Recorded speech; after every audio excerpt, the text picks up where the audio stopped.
So this is actually, Luigi had this start for a gun. Now it's, it's rough right now, but it's a good start for a gun. But his major problem in this is that he wants to take the trigger guard and he wants to bring it back up into the gun. And his original solution, while it worked, wasn't going to work in the long run because he just did this, okay? Which, okay, I mean, it looks, here's the thing, it looks right until we try and put a texture on it. And then actually in this case, it might even have worked, maybe, hard to tell. But on most objects, that's not going to cut it. What you actually have to do is you actually have to bring that object back into the main body of the object itself. So here's an easy way of doing it. And it's just using all of the existing tools that I showed you with the exception of one more. And there's actually a couple different ways. Now, the other thing that we noticed, and you'll notice this, is a lot of it's very twisted. So another thing that we did with his yesterday is we loop cut it down the middle. We deleted half of it, and then we added our mirror modifier, because he had been making this without a mirror modifier, and that solved the whole problem of pieces of this being twisted, okay, and not even on both sides. But I'm going to, we're not going to do that. I've already shown you the mirror modifier. You should use that mirror modifier on any object that is symmetrical. You should just do it. It makes your life 10 times easier, okay? So right now, here's what I would do to kind of solve this problem. If I look, he's got a cut, a cross-section, a loop right here. So all we really need is another one that's going to link up. So all I'm going to do is take a loop cut and slide, go here, slide that over, and then you can see, if I go to vertice mode, you can see I've got these vertices here and here. But in order to do this, I need to open this up. It needs to be hollow. So I'm going to go to face mode, right-click, X, delete, and I'm only going to delete the face in the middle. Do the same here. X, delete the face in the middle. Now I'm going to go to vertice mode, and I'm going to connect these points together. So I'm going to hold the Shift key down, right-click on both, then I'm going to hit the F key. Do the same thing to the back one there. Do the same one to this one here. And the same one to this one here. Now I can fill my surfaces. Fill.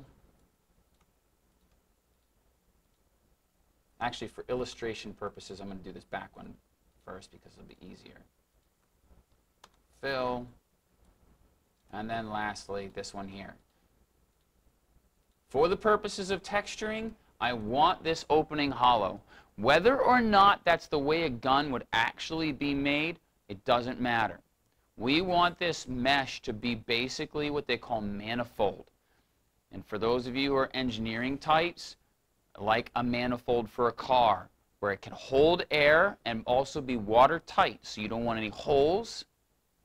You don't, unless it's designed that way specifically for something, say, like a piece of fabric or something like that. But then, even still, you have to add width to that fabric to texture it, and inside that piece of fabric you could still pour water theoretically and it would not leak out. So we want our objects to be manifold. So by filling this last one here, I've now made the trigger part, an integrated part of the whole thing, and by doing this it'll texture correctly.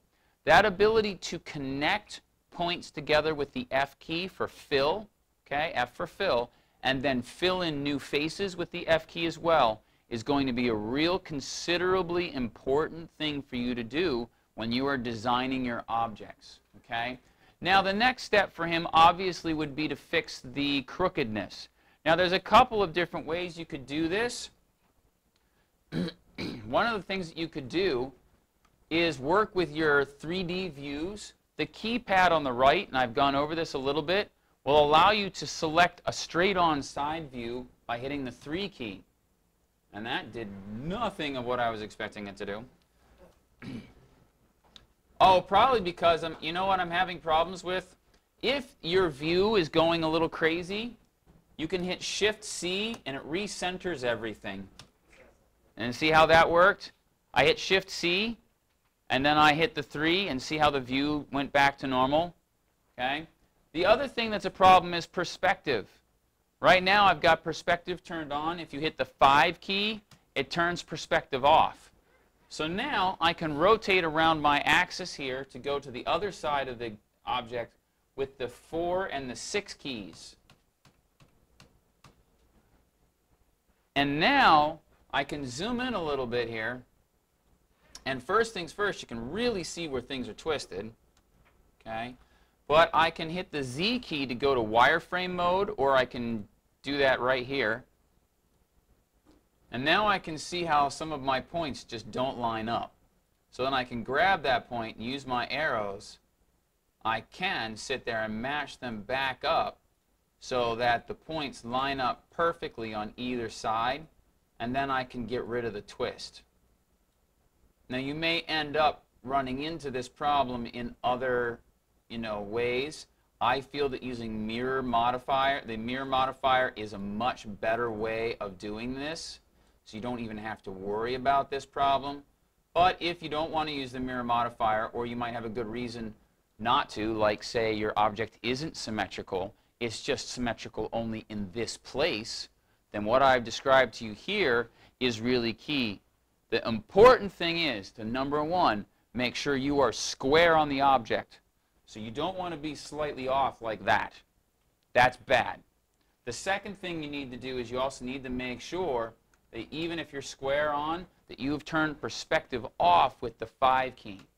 Because then again, if perspective is on, you will not be able to line up your points with each other, because obviously with perspective now they're not lined up perfectly. So you want to go to the turn perspective off like that, and you're good to go. Question? I have a question about the mirroring.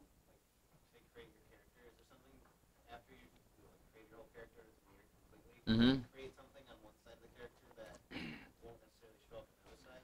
Right. So if you're designing something that, say, maybe is symmetrical in the beginning, and then as you go along to add details, you don't want it symmetrical after that, what you do is you use the mirroring, you get everything else perfect, and then you apply the mirror, which means the filter goes away, and then you go to the other side and you add whatever's not symmetrical. The trick there is, guys, listen up real quickly, the trick there is to know what you need to add that's symmetrical and what's not. And the key there is your sketches. If you did your sketches and your planning correctly, you will then have a good idea of what is symmetrical in an object and what's not.